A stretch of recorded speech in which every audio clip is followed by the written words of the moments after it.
The disciples thought John, and the followers, the people thought John was unhinged. So they wrote him off. They didn't take him seriously. The people thought Jesus was too light and easy, life of the party. And they wrote him off too, a lot of them. So what do you want?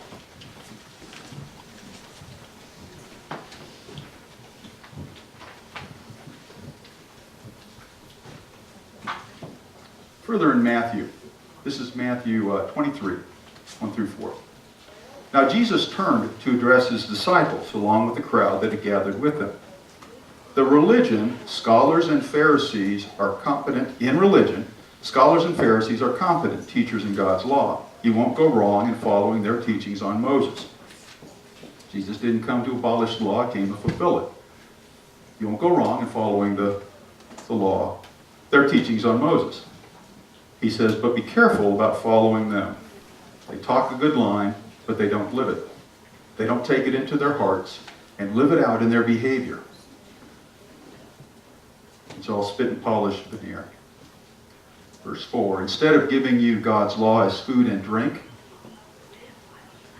by which you can banquet on God, they package it in bundles of rules, loading you down like pack animals.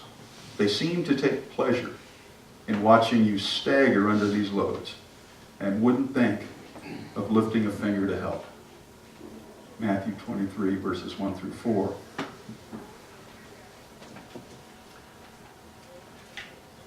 The other version of the scripture is,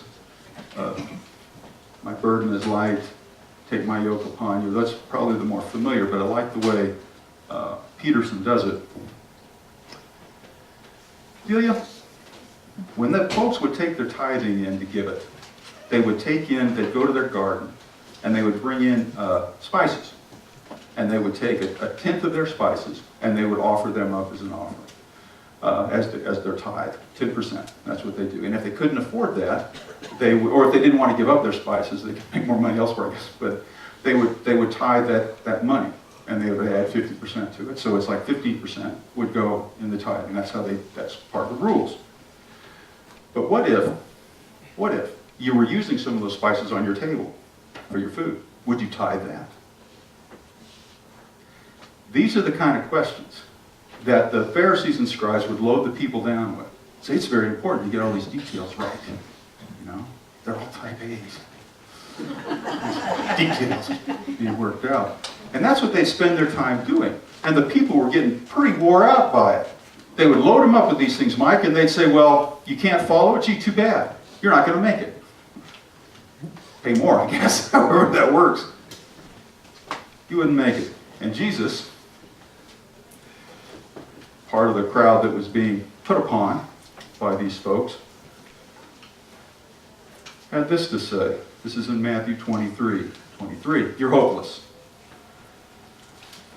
You religious scholars and Pharisees, frauds.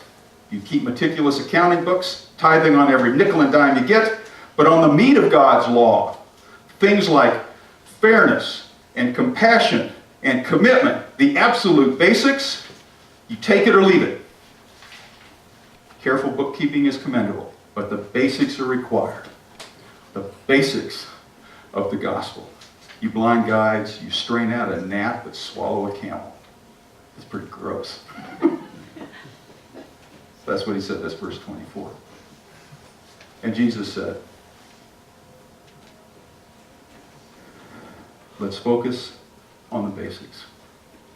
Let's do what we're called to do as children of God, as brothers and sisters, as followers of God. Love the Lord your God with all your passion and your prayer and your intelligence. This is the most important, the first on any list. But there is a second to set alongside it. Love others as well as you love yourself.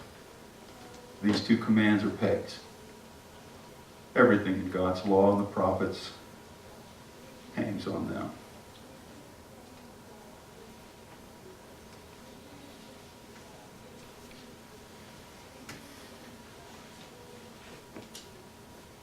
Fireworks, independence, liberty, wonderful gifts.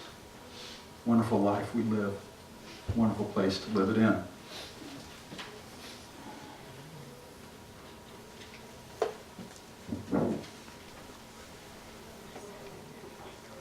But who do you want? What do you want? I love the question. I love the question, the challenge. John came, serious, steadfast. He ate bugs for crying out loud. And they didn't take him seriously.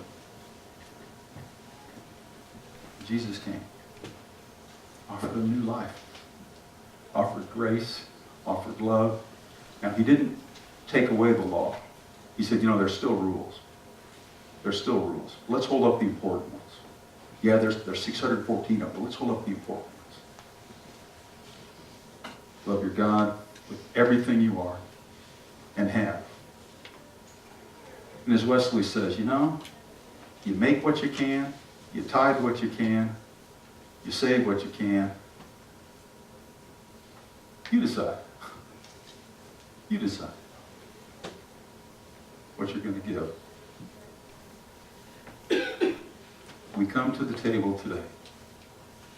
We come to the table to receive freely of what is represented in the bread and the juice. We come to receive the daily presence of our God. We come to receive and take in, symbolically, tactily. We touch it, we taste it, we can smell it. There is real presence at the table. And there is real presence to take in today. Are you tired? Are you wore out with a lot of rules?